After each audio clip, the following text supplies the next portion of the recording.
ফিলিস্তিনি নির্বাচনে শিশু হত্যা করছে ইসরায়েল। কিয়ামতের দিন আল্লাহ সুবহানাহু ওয়া তাআলা এবারে আমাদের সঙ্গে দায়িত্ব জিজ্ঞাসা করলে আমরা কি উত্তর দেব?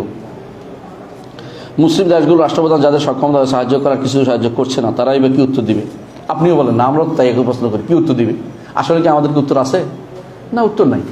আমরা একটুকু বলতে পারবো আল্লাহ আমরা যেতে পারি না, আমাদের কাছে ক্ষমতা ছিল না যাওয়ার, কোনো সেই আমরা ট্রেনিংও নাই, জ্ঞানও নাই, কিচ্ছু জানি, যুদ্ধের কোনো কিছু আমরা জানি না, একটুকু বলতে পারবো।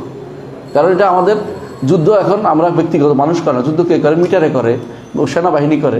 এখন এগুলি দরকার ছিল রাষ্ট্রগুলি অংশগ্রহণ করার, ওরা অংশগ্রহণ করতেছে না, ওরা আল্লাহর কাছে জবাবদিহি করতে হবে বেশি আমাদের চেয়ে। কারণ আমরা আসলেই আমাদের উপর এটা আদিষ্ট না, আমরা আদিষ্ট হবো যখন আমাদের সরকার আমাদের নির্দেশ দিবে যাইতে হবে, তখন আমরা যাওয়ার জন্য সুযোগ দিবে, শিখার জন্য ট্রেনিং দিবে, তখন আমাদের যেতে হবে। এর আগে পর্যন্ত নিজেরা ব্যক্তিগতভাবে ট্রেনিং শুরু করে দিয়েন না আবার, কিন্তু হ্যাঁ এটা করবেন না, এটা শরীয়তে অনুমোদিত না।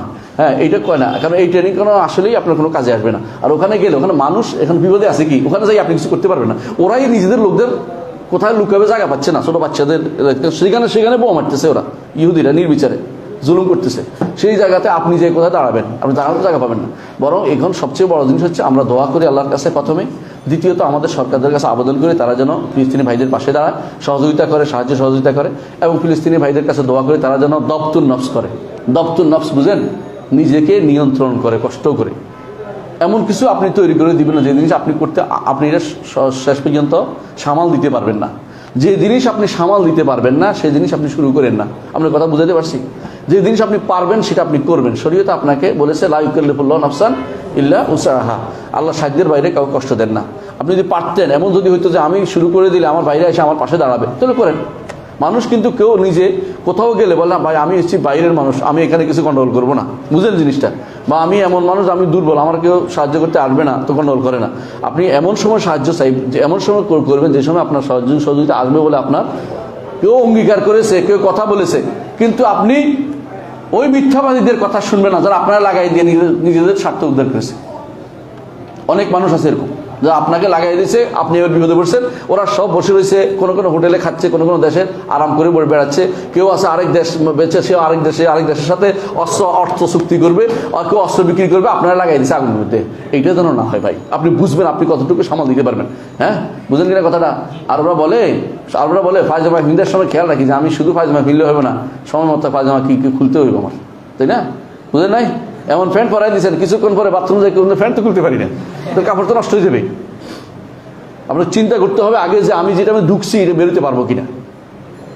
আপনি চিন্তা করুন, রাসূলুল্লাহ সাল্লাল্লাহু আলাইহি ওয়াসাল্লাম সারা জীবন এটা কিন্তু করেছেন। এমনকি তিনি আবু জান্দাল আবু বসরকে ফেরত দিয়েছেন কাফেরদের কাছে। অথচ ওই সময় সাহাবায়ে কেরাম বলে বসলে কেউ ইয়া রাসূল আমরা হকের উপর নাই, বলছে আমরা হকের উপর। বলতেছেন ওমর আমি কিন্তু আল্লাহর রাসূল, আমি আল্লাহর রাসূল বলছি, বারবার বলতেছেন।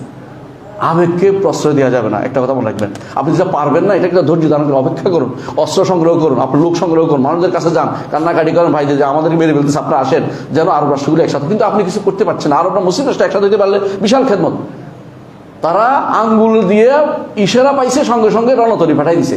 আর আপনার ভাই মরে যাচ্ছে, আপনি কিছু সাইরেনও পাঠাইতে পারেন না। কি হলো আপনি কি করছেন? এটা বুঝেন না? আপনি দেখেন না, দুনিয়ার কেউ মুসলিমদের ভালোবাসে না। মুসলিমরা নিজেদের ভালোবাসে কিনা সন্দেহ আমার কাছে মনে হচ্ছে।